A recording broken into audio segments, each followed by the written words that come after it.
Hello students, here is the question. So here if you look, we have 2NO plus Cl2 giving us 2NoCl, and this reaction is studied at minus 10 degrees centigrade.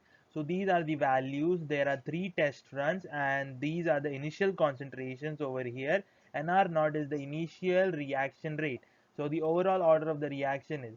So if we look over here, the order of the reaction for experiments can be written as rate is equal to the concentration of the first term. Let's say the first term is A, so the concentration of the first term raised to the X, and the concentration of the second term raised to the Y multiplied together, correct? So this is the rate for a reaction like this.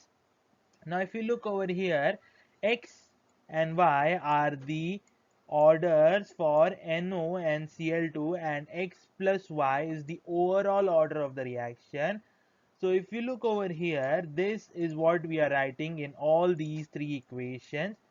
Equation 1 or the experiment 1 has NO concentration as 0.1 raised to X, as we have written, zero point 0.1 raised to Y over here, and the rate is 0.18.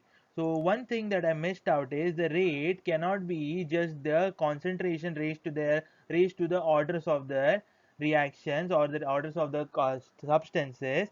What we do require is a constant of multiplication, because R, if we look over here, is proportional to these terms multiplied, but what we don't have is the constant to make that proportionality to an equality. So we add or multiply a constant k. As you can see, we have k in each and every equation.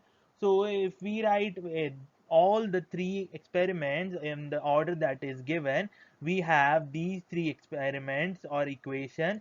And let's say we divide 2 by 3, because we need x and y, and the addition of them will give us the overall order. So if we divide 2 by 3, we have this as the product or the result.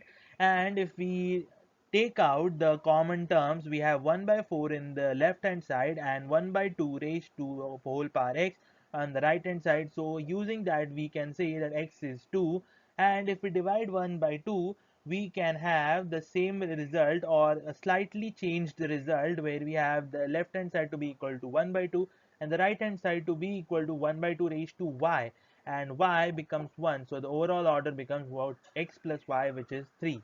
Thank you.